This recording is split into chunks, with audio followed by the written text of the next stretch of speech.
सामान बेचने की आवाज आ रही है। कोई चूड़ी बेच रहा है तो कोई गोलगप्पे। अलग अलग स्टॉल्स पर लोग आने जाने वालों को बुला बुला कर अपनी ओर खींच रहे हैं। कुछ ग्राहकों की आवाजें आ रही है जो मोल भाव कर रहे हैं। ये दिल्ली के लोगों का आम दिन है जो किसी बाहर वाले को अफरा तफरी से कम नहीं लगेगा। ऐसा ही आम दिन है 24 वर्षीय शिवम के लिए। मासूम सा दिखने वाले शिवम की आवाजें उस अफरा तफरी को चीरते हुए अलग ही सुनाई दे रही थी। जैसे एक कशिश थी उसकी आवाज में। एक फूड ट्रक जिस पर लिखा है मृणाल के छोले कुलचे, उसके सामने खड़ा शिवम आवाजें लगा रहा है और लोगों को बुला रहा है। दिल्ली के कनॉट प्लेस आए और मृणाल के छोले कुलचे न खाए तो जी क्या दिल्ली आए और क्यों ही दिल्ली आए। उसकी आवाज लोगों का ध्यान खींच तो रही है। कुछ उसकी ट्रक तक आकर रेज पढ़कर लौट रहे हैं तो कुछ सिर्फ एक प्लेट लेकर उसमें से पूरे परिवार का स्वाद निपटा रहे हैं। खैर मायूस सा शिवम आवाजें लगाते हुए कब दोपहर से शाम कर बैठा तो उसे पता ही नहीं चला। एक और दिन निकल गया और आज भी गले में कुछ कम ही कमाई चमक रही है। पैसों को गिनकर अपनी जेब में डालते हुए उसने अपने साथ काम करने वाले अमन पाजी को ट्रक बंद कर आगे बढ़ाने को कहा। आज घर में शादी है तो थोड़ा जल्दी जाना है। पाजी ने हाँ में सर हिलाया और जब तक वो बाकी सामान पैक करने में जुट गए शिवम फोल्डिंग कुर्सियां उठाने लगा। अपनी धुन में मगन वो कुर्सियां बटोर ही रहा है कि उसे कुछ आभास हुआ। थोड़ा सकपका कर डरते हुए जैसे ही उसने नजर उठाकर सामने देखा तो दूर खड़े दो आदमी उसे दिखाई दिए जो उसे ही घूरे जा रहे हैं। सूट बूट से लेस वो दोनों एक टक उसे ही देखे जा रहे हैं। शिवम ने नजर घुमाकर इधर उधर देखा और वापस उन दोनों की तरफ देखा। उसके चेहरे से साफ था कि उसे समझ आ गया है आखिर मामला है क्या। पहले तो वो थोड़ा हड़बड़ाया और फिर जल्दी जल्दी में कुर्सियां ट्रक के अंदर पटक कर चाबी पाजी की तरफ फेंक कर फुर्ती में वहां से निकल गया।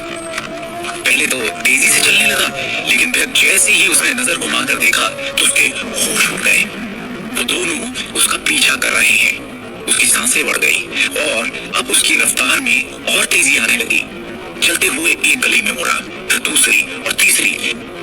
चलते हुए उसने वापस पलट कर देखा इस उम्मीद में कि शायद वो जा चुके होंगे, लेकिन एक पत्थर उसके पैर में ऐसा फंसा कि वो डगमगा गया और मुंह के बन के पड़ा। बेतहाशा हालत में उसने उठने के लिए अपना हाथ जमीन पर कसा और जैसे ही उठकर खड़ा हुआ कि सामने से तेज रोशनी ने उसकी आंखें चकाचौंध कर दी। रोशनी से चुंधियाई हुई आंखों को बचाते हुए हाथ को हटाकर उसने सामने नजर मारी तो एक बड़ी सी बेंटली कार को खड़ा पाया और उसके पांव मानो जम से गए। उसके कानों के पास से बहती हुई सनसनाती हवा ने जैसे उसके रोम रोम को चौकन्ना कर दिया।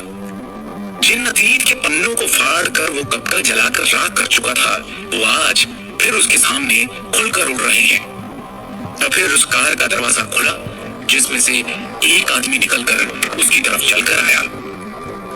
जिस किस्से को पिछले 15 साल से वो रोज थोड़ा थोड़ा करके भुला रहा था वो आज उसके सामने उसकी आंखों में आंखें डाले खड़ा मुस्कुरा रहा है। शिवम इस आदमी को पहचानता था। शिवम के सामने खड़े 58 वर्षीय आदमी के चेहरे में और हाव भाव में ज्यादा कोई बदलाव नहीं हुआ है। शिवम उसकी तरफ देखता है और मुड़कर जाने को हुआ कि वो दो आदमी भी जो उसका पीछा कर रहे थे उसके सामने खड़े हो गए। वो उन्हें मार गिराना चाहता था लेकिन उसने अपना गुस्सा दबाया। हालांकि शिवम टेंशन में था लेकिन उसको वो दिखाना नहीं चाहता था। शिवम उन आदमियों को अपने सामने से हटाते हुए जाकर उस कार में बैठ गया। अंदर एक अजीब सी कशमकश का माहौल था। शिवम ने उस आदमी से पूछा, आप लोगों ने मुझे ढूंढा कैसे? एक तीखी मुस्कान के साथ उस आदमी ने जवाब दिया, आपसे बेहतर कौन जानता है कि हम जिसे ढूंढना चाहे उसे पाताल लोक से भी खींच निकाले। फिर आप तो यहाँ दिल्ली में ही मिल गए। क्यों? सही कहा ना मैंने मिस्टर शिवम शाह। शिवम के चेहरे पर बेचैनी का माहौल छा गया जैसे ही उसने तेजी में कह डाला, मेरा नाम शिवम शाह नहीं शिवम गांधी है। हमें फर्क नहीं पड़ता लेकिन हमें जो चाहिए वो तो आपसे ही मिलेगा। अब चाहे आप शाह रहे या गांधी बनकर घूमे। और मैं भी आपसे कह चुका हूं अच्छे से समझा चुका हूँ कि जो आपको मुझसे चाहिए वो मैं आपको नहीं दे सकता। उस आदमी के चेहरे पर मायूसी साफ झलकने लगी। उसने गहरी सांस ली और शांत भाव से शिवम की तरफ देखा। तो मैं ये मान लूं कि आप सच में सर यानी अपने दादाजी का इनविटेशन ठुकरा रहे हैं। बाहर में गए आपके सर। शिवम से अब और सहन नहीं होता और वो सच का सामना करता है। जिस पल उन्होंने चुपचाप खड़े होकर मुझे और मेरी माँ को उस घर और उस परिवार से अपने बेटे के हाथों बेइज्जत होते देखा, उसी वक्त से उनके साथ मेरे सारे रिश्ते नाते खत्म हो गए थे। और ये कहते ही शिवम के सामने 15 साल पुराना अतीत चमकने लगा। उसकी माँ जमीन पर गिरी पड़ी है, उसके माथे से खून निकल रहा है और कोई उसे मार रहा है। 8 साल का शिवम इस दर्दनाक दृश्य को देख रहा है। पास में खड़े दादाजी कुछ नहीं बोल रहे थे। अतीत के इस मंजर से शिवम को उस काले सूट वाले आदमी ने बाहर निकाला। आप भी जानते हैं कि वो ऐसा नहीं करना चाहते थे। 2 साल से दादाजी की तबीयत खराब है। उन्होंने ही कहा था कि हम आपको ढूंढ कर लाए।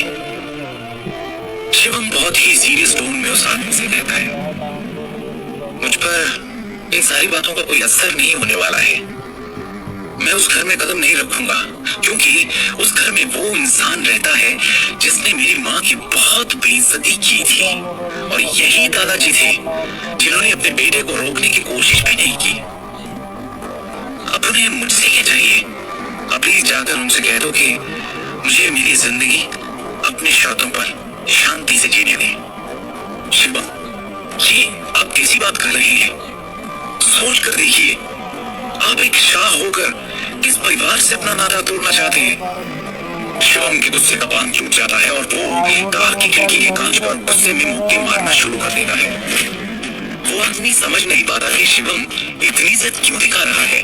उसका हाथ पकड़ता है। शीशे को कुछ नहीं होगा, लेकिन आपका हाथ जरूर जख्मी हो जाएगा। दादाजी ने साफ साफ कहा है कि हम आपको उन तक एकदम सही सलामत पहुंचाएं। शिवम को मारो तो जैसे काटो तो खून नहीं। वो उस आदमी की तरफ मुड़ता है और अपने गुस्से को पीकर कहता है, देखिए, मैं आपसे आखिरी बार कह रहा हूँ, 15 साल का वो दिन मैं कभी नहीं भूल सकता। और मुझे नहीं लगता कि दादाजी, मेरा मतलब है सर, भी कभी भूल पाएंगे। और अगर वो भूलना चाहेंगे भी तो मैं उन्हें भूलने नहीं दूंगा। उस दिन सर के बेटे ने मेरी माँ की बेइज्जती की थी, उनके स्वाभिमान को ठेस पहुंचाई थी, उनका भरोसा तोड़ा था। उनकी औकात 1-2 कौड़ी के इंसान से बदतर की थी। उस दिन मेरी माँ के साथ जो सलूक हुआ था उस घर में, उन्हें जैसे सर के बेटे ने धक्के मारकर बाहर निकाला था। और क्या गलती थी उनकी? यही ना कि वो कहते हुए शिवम अचानक से रुक गया। क्या हुआ था उस दिन? ऐसा क्या किया था शिवम की माँ ने जिसके कारण उन्हें शाह परिवार से उनके पति ने उन्हें धक्के मारकर बाहर निकाल दिया था? और वे आज अचानक शिवम को लेने क्यों आए? शिवम उस दिन के ख्यालों में खोया ही था कि वो आदमी बोल पड़ा। इसका मतलब है आपको उन फटीचर नारंग के यहाँ एक गरीबी वाली और जिल्लत भरी जिंदगी जीना मंजूर है, लेकिन शाह फैमिली में लौटना मंजूर नहीं। शिवम को जैसे नारंग फैमिली के उल्लेख पर कोई फर्क ही नहीं पड़ा और वो तबाक से बोल पड़ा, शाह परिवार को सिर्फ पैसा, दौलत और शोहरत से मतलब है। क्या तुम्हारे भी भेजे में ये नहीं घुस रहा कि ये बात पैसे और रुतबे की नहीं, इज्जत और स्वाभिमान की है? जिस घर में वो इंसान रहता हो जिसने मेरी माँ की इज्जत नहीं की, मैं उस घर में कदम नहीं रखूंगा। जाकर बोल दो अपने सर से। गुस्से में उसने दरवाजा पीटना शुरू कर दिया और कहा, दरवाजा खुलवाइए और मुझे जाने दीजिए। ये कहते हुए शिवम मुड़ता है और कार के दरवाजे को एक जोर का धक्का देता है, जिससे दरवाजा एकदम से खुल जाता है और वो हड़बड़ाता हुआ बाहर की तरफ जमीन पर जा गिरता है। गाड़ी रफ्तार में चल रही थी। शिवम रोड पर गुलाटियां खाते हुए पीछे की तरफ गिरते हुए पहुंचता है, लेकिन बेंटली के पीछे से अटका हुआ एक ट्रक शिवम की ओर तेजी से बढ़ रहा था। तभी ये देखते हुए काले सूट वाला आदमी अपनी जेब से एक रिवॉल्वर निकालता है और उस ट्रक के टायर पर गोली चला देता है। गोली लगने के इम्पैक्ट से ट्रक अपना बैलेंस लूज कर सड़क के साइड पेमेंट पर चढ़ जाता है। शिवम की जान बच जाती है। लेकिन इससे पहले कि वो आदमी शिवम को वापस जबरदस्ती अंदर बैठाए, तो जैसे तैसे उठता है और बेतहाशा भागना शुरू कर देता है। शिवम के चेहरे पर सालों का दबा हुआ गुस्सा साफ झलक रहा था। उसके दिमाग में हजारों ख्याल एक तूफान की तरह चल रहे थे। शिवम के कानों में उसके पिता की आवाज गूंजने लगती है। तुमने जो किया है उसकी भरपाई अब नहीं हो सकती। तुमने शाह परिवार के रुतबे पर कई सवाल खड़े कर दिए हैं। जो हरकत तुमने की है उसकी सिर्फ एक ही सजा है, तुम्हें ये घर छोड़ना होगा। एक 24 साल के लड़के ने अपनी पत्नी और शिवम की मां से कहा। जवाब में शिवम की मां ने भी कहा, चलिए तो मैं जाऊंगी, लेकिन सारा सच अभी भी ढका हुआ है। हिम्मत है तो पूरा सच बताओ। ये कहते ही उस लड़के ने उस लड़की को एक जोरदार थप्पड़ रसीद कर दिया, जिसकी मार से वो नीचे गिर पड़ी और उसके माथे से खून निकलने लगा था। शिवम अपने ख्यालों से बाहर आता है जब पास से गुजरती हुई एक कार की तेज रोशनी उसके चेहरे पर पड़ती है। वो पीछे मुड़कर देखता है और चौंक जाता है कि वो कार अब भी उसका पीछा कर रही है। शिवम ने वापस चलना शुरू किया और एक ही ख्याल उसके अंदर बार बार कौंध रहा है कि चाहे जो हो जाए, जिस दलदल से उसे सालों पहले बाहर निकालकर फेंका जा चुका था, उसी कीचड़ में अब वो वापस नहीं लौट सकता। और लौटेगी क्यों? क्योंकि वो जिस कारण से शिवम को वापस अपने पास बुलाना चाहते हैं, वो उसके दिमाग में दूर दूर तक नहीं है। उसके दिमाग में तो कुछ और ही है जो वो वापस जाकर पूरा नहीं कर सकता। अचानक उसके चेहरे पर दर्द और बेबसी के भाव उजागर हो चले, जैसे कि उसके पीछे वो कार नहीं बल्कि एक भयानक और दिल दहला देने वाली याद थी, जिससे वो जितना हो सके दूर जाना चाहता था।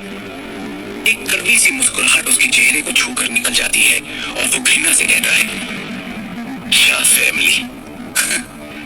मालूम तो था उसे कि ये लोग उसे एक न एक दिन ढूंढ ही निकालेंगे, लेकिन इतनी जल्दी ये उसने सपने में भी नहीं सोचा था।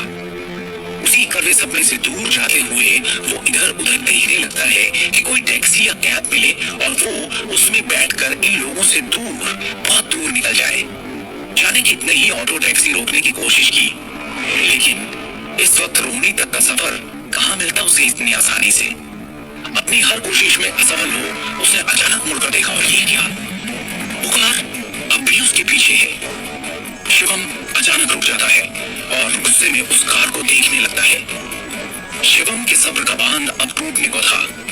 जो करने से वो अपने आप को रोक रहा था, उसके लिए उसके हाथ मचल रहे थे। वो खुद को समझा ही रहा था कि वो गाड़ी स्टार्ट हुई और तेजी से उसके सामने आ रुकी। शिवम उनके सामने डटकर खड़ा रहा, लेकिन उन आदमियों ने जबरदस्ती पकड़कर उसे कार के अंदर घसीटा, दरवाजा बंद किया और तेजी से कार वहां से निकल गई। अब क्या करेगा शिवम? क्यों बैठा है कार के अंदर?